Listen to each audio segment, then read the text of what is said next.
Today's instalment, I think, will take the prize. Not only do we have experts saying that Labour's private school tax guidance is full of errors, but HMRC responded to say the commentators are wrong and our guidance is correct. Now, personally, I'd be going with the experts. Secondly, we have Labour overlooking HMRC's own rules, which might result in some private schools receiving a windfall of many millions of pounds due to reclaiming VAT for several years. But we also have a hypocrisy about, you guessed it, Keir Starmer, which you probably won't believe. And if I could just ask you one small favour before we move further forward, if you could just please hit that subscribe button, because still around 60% of you don't do so. It does help my channel grow. Thousands of people do subscribe when I ask, which is why I ask. So forgive me for those that are fed up of me asking, but it really does make a difference. And I do want to hit 1 million subscribers so that at least in some way I can say that I've helped 1 million people, because they won't subscribe otherwise, surely. But thank you for that. And now let's get on with the video. So why don't we start there? And to open with this bit, so in reverse order, I'm going to start with a rather touching video from someone who describes himself as an ordinary working parent who sends his child to private school. But I'll let him explain it to you, and to be entirely fair, I will also play Keir Starmer's response to it, and I will link the iPaper channel in the description below for full credit where this video came from. So take a listen to this. Hi, so I'm an average working parent from London, and I send my daughter to a private school. So he says an average working parent sending his daughter to a private school, which in turn saves the government about £7,500 per year. That's a point that I've made previously, saving the state around £7,500 per year. Now, I don't know whether he looked that figure up or whether it's just a figure that he's got in the round, but saving the state £7,500 a year. But by now having to pay 20% VAT, we would be priced out and we would have to send our children to state school. I mean, the rich would continue sending their children. It's us who would have to make the change. And the ultimate losers in all of this are the children, who are meant to be our futures. I have nothing against private schools. I absolutely recognise that many parents work hard and save hard to send their children to private schools because they have aspiration for their children. I equally accept that every parent has aspiration for their children when they go to private school. And so this individual chap said that he would be priced out and he would have to move his child to a state school. Keir Starmer's broad response was he supports every parent, every child, and so on. But let's not lose sight of the fact that 500,000 or 600,000 children are potentially affected by this VAT thing. But this man came back to emphasise that this would tax the working parents. But this would mean that you would tax the working parents who send their children to private school. Because the super rich will continue doing that. And it's only the working parents who will have to make a decision or pay the taxes. And I think that's a fair distinction to make, because working parents are on the one hand against the super rich, on the other hand, for whom it would not really be a consideration, they can just pay that. But those are in the absolute minority of even those that are sending children to private school. But again, Keir Starmer's response. The position at the moment is there's a tax break.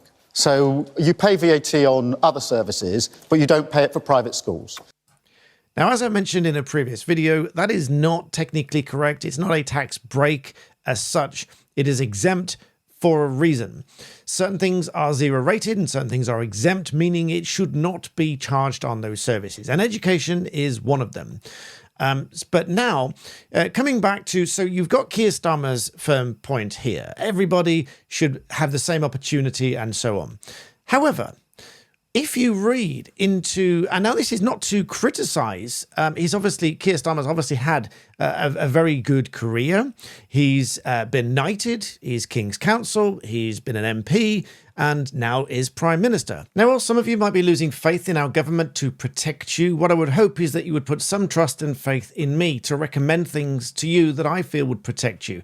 And so as a barrister, when I'm travelling out and about and I need to connect to the internet or transfer files between my devices, I need to know that they are secure, which is why I use and I would recommend to you a service called NordVPN. They're a long-standing partner to my channel. They help me to continue bringing these videos to you and giving you what I think is the true information. And so I use NordVPN to protect all my devices, my phone, my laptop, my tablets, and I can transfer files securely between them using its mesh net. I am protected by visiting websites that it might flag up as being malicious website, or if I'm downloading files, as I often do from many different clients, NordVPN will scan those files and tell me if there's anything malicious in those files before I do so. And if I connect to other Wi-Fis, particularly public Wi-Fis in train stations, cafes, hotels, and so on, NordVPN will protect my devices just in case there's any malicious actors on those networks that are going to try some kind of man-in-the-middle attack against me. Of course, as a long-term partner to my channel, I can offer you a fantastic discount to NordVPN using the link on screen and in the description below, which is nord.com/BBB for a discount of 4 months extra free, which comes with a 30-day money-back guarantee if you change your mind. But for less than the price of a cup of coffee per month, the peace of mind is definitely worth it. It will keep all of your devices secure. And if you want an illustration of just how easily even the most legitimate websites get your information, just go to the URL nordvpn.com/BBB and it will show you your IP address, your location, your internet service provider, and these kind of things. Whereas if you use NordVPN, all of that information is hidden. You get a secure and private IP address through the virtual private network, and it will keep you secure and safe while you browse online. So check out NordVPN with the link on screen and in the description below. And thank you for supporting my partner who supports me in bringing you the truth. But when you take a look at his education history, this is where the real hypocrisy really jumps out to me, and many of you might agree. Let me know in the comments what you think about this. Keir Starmer attended the selective Reigate Grammar School. Now, so already it is a selective school, so you have to pass the 11 plus to get into that school, like many other schools around the country, so not everyone can go to those schools. That's the first thing. So it is not the same for everybody, whether you're fee paying or otherwise. However, there's more. So whilst he passed the 11 plus and gained entry to Reigate Grammar School, then a voluntary aided, meaning a state-funded grammar school, this Reigate Grammar School then converted into an independent fee-paying school in 1976, while he was still a student.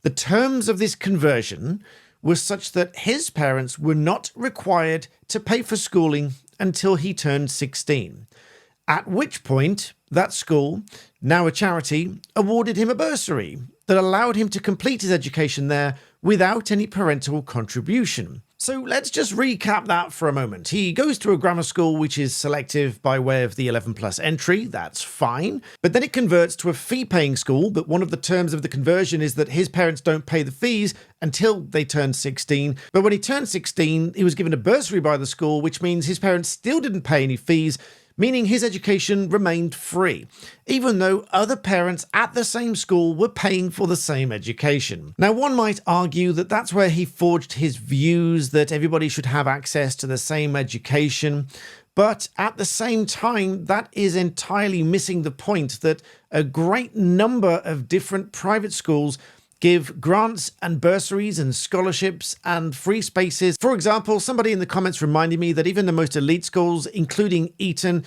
provide bursaries ranging from 5 to 100% depending on the family's circumstances.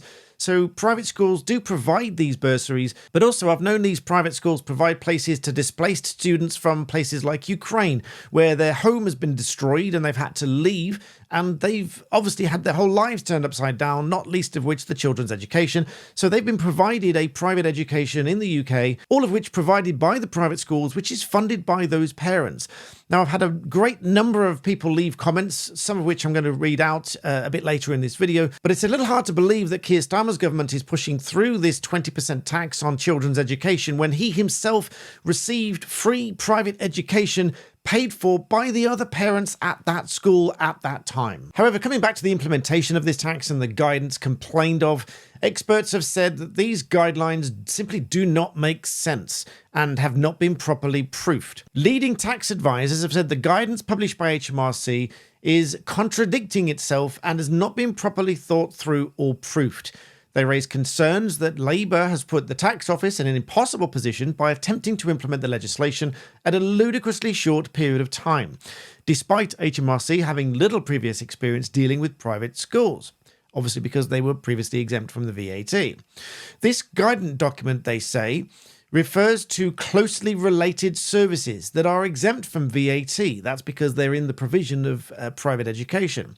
But advisors now say that these rules are effectively redundant. Even though the guidance refers to these closely related services being exempt, this is redundant because of the move to tax the education. This exemption on these other services will apply to goods and services that were necessary for the delivery of education, but because the education itself was exempt, obviously that makes this sort of redundant, which to me, for a guidance document, sounds frankly ludicrous. One of the experts said it's almost as if they've taken some guidance from somewhere else and changed the words. Another says, I find it strange that the revised guidance isn't actually saying, well, if goods and services are closely connected to the provision of fee-paying education, they would also be taxable now, whereas previously they might have been exempt.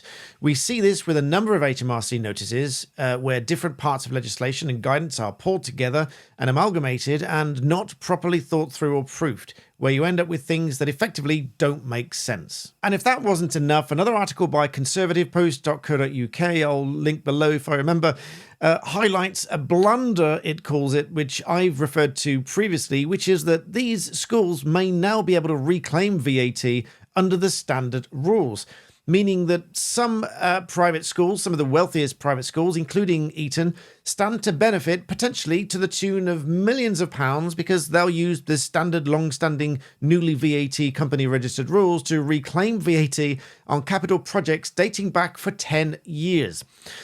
In English, they can go back and reclaim VAT for 10 years on these projects where they wouldn't have been able to do so otherwise because they weren't registered for VAT. Former Conservative MP speaking to Conservative Post said this is precisely what happens when you have a Labour cabinet full of career politicians with no real-world experience in running their own businesses or being a CEO. They simply don't understand how VAT or basic business accounting works. Policies like these backfire because the fundamental mechanics of business taxation are beyond their grasp. Now, many people might think, well, this is all kind of obvious stuff. Everyone would know this if you run a business and so on. Not necessarily the case. I'm not going to name names here, but many, many moons ago, I used to contract my services. Although I was very young at the time, I was quite a business-minded person. I used to contract my services as a management consultant. And I went into one financial board meeting at one stage, and we were on a mission to recover a significant portion of debt. Now, at the time, the structure of the business was such that it would pay all of the tax and the VAT to the tax and the VAT office on invoices that it had issued, even if it hadn't received the money in. So it had paid all of this VAT out, but not received the money in. One of the first things I said, and this was in one of the initial meetings as to whether they're going to contract me for my services, is I asked them whether or not they'd reclaimed the VAT yet on the invoices that they could no longer bill because they were too old to bill and therefore they wouldn't get the money in. And quite rightly, they should be able to get the VAT back or at least offset it against new bills. There was silence in the room, even though there were some senior accountants in the room, because even they had overlooked such a thing because they were so focused on getting the money in from these unpaid bills, they hadn't thought about the tax that they'd already paid out. So these things might sound really straightforward, and they are relatively straightforward, but they are easily missed. And so they've been missed by this government. And so certain private schools are now looking to reclaim millions of pounds in VAT, and this government just simply hadn't thought about it. But now coming to some comments and messages that some of you have left on the previous video and sent in, and some of you make very, very good points, which I'd like to raise in this video so everyone else can hear them if you haven't read them in the comments yourselves. First of all is military service personnel and other service personnel, particularly with the military because people move around quite a lot, and so as a result they very often will put their child or children into a private school because they are usually more accommodating and have more space to freely move in and out of that private school because many of them move base from every couple of years or so, whereas the state schools simply can't accommodate those. And so those are going to be massively affected because obviously when you compare salaries versus what those private schools pay, if you just dump another 20% on that, that might make it extremely difficult for a lot of military personnel who may end up, as a result of this, may end up resigning their career in the military and taking up some other kind of work because they simply won't be able to have their child go into and out of state schools all over the country because, from our experience in what they've told us, they just simply cannot accommodate them. So that's one very interesting point that someone's raised, which I've come across before, and I thought I'd mention it in this video so that everyone else can consider that as well. Now, the amount of people, I'm quite overwhelmed by the amount of people that have said that they are not from rich families. Now, a lot of people ask me, I think I mentioned in my previous video, a lot of people ask me, they assumptively ask, did I go to a private school? No, I didn't. I went to a comprehensive school. My parents worked very hard to provide for us. I went to a comprehensive school. And as I said in my previous video, I consider myself a working person. I own businesses, but I have worked every day. I've never, ever taken a penny in benefits. I've always worked. I've built my businesses, and I've just worked damn hard. And lots of people in the comments, and the reason for this is that lots of people in the comments have said that they run businesses as well, and they too consider themselves working person. In fact, they consider themselves to work harder than anyone that works for them. They don't detract, they make it clear, they don't detract from the hard work that their employees put into the business, but the business owners typically will work longer hours, more weekends, take fewer holidays, and so on. And so all business owners are typically regarding themselves as working people, but they will be hit hard as well if their children go to private schools. One comment that really did touch me, I won't name, but I'll read it out, said, "I'm a single mum. I was told that my son wouldn't pass his GCSEs. They basically gave up on him. I sent him to a private school and he went on to pass his GCSEs, then his A-levels, then got a degree. She says, I had no help from his father. So I worked 3 part-time jobs and worked full-time too. I was fortunate to have my parents who kept an eye on my son while I worked. I had to sacrifice my time with him so I could make sure he received the education he was entitled to. It's really not just rich people," she says. "Us poor people use the schools for various reasons." And I think that's the one that I will end this video on, because that really sums up all of this situation. This lady who worked and fought hard to send her child to a private school to get through his GCSEs, his A-levels and his degree, where the school had essentially given up on him beforehand. This lady here illustrates my point better than any speech by a politician ever could. She worked full-time and 3 part-time jobs after the state school had effectively given up on her son and said that he wouldn't pass his GCSEs. She worked hard to provide for this private school, and he then got his GCSEs, his A-levels, and his degree, and she has my utmost respect. So this really does sum up the whole situation. But that then led me to make a list of all of the people that I've known personally that send their children to a private school. These are many different private schools across many different years and different parts of the country. They include the following. Of course, lawyers, because I know some lawyers that send their children to private schools. Accountants that I know that have sent their children to private schools. Doctors, nurses, small business owners, builders, plumbers, electricians, salon workers, railway workers, civil servants working in local government, carers, home workers. Another example was a widowed parent who also has my full respect, who started working as a nurse in the NHS, but then part-time studied to eventually become a doctor and then worked as a GP. But all the time, as I said, widowed, so working by herself to better her career, to increase her income, and then was able to send 2 children, sacrificing everything to send those 2 children to private school. Other examples of people I know include car salespeople. Teachers also choose to send their children to private school. Military personnel, as I've mentioned. Other parents who spent months at a time working overseas and thus sent their children to private school because they wanted some stability. Engineers, nursery staff, factory workers, pharmacists, hairdressers, grandparents in some cases that were subsidizing the private education, admin staff, police officers, farmers, cleaners, insurance salesmen, IT workers, and of course some students that were there on scholarships and bursaries. So either very talented students or students from very deprived backgrounds and were given another chance, or in some cases students that have been displaced from war zones from places like Ukraine.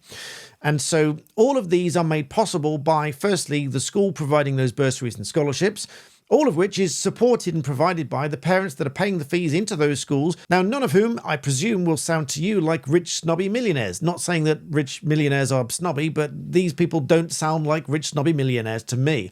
Now, all of these people have worked hard to send their children to private school, and this is why I am making quite a stand about this subject, because I think taxing children's education is abhorrent. Now, when you look back at the hypocrisy that I've mentioned in this video, and I mean this with great respect, I don't begrudge Keir Starmer a great education, but at the same time, I think attacking children's education is just wrong.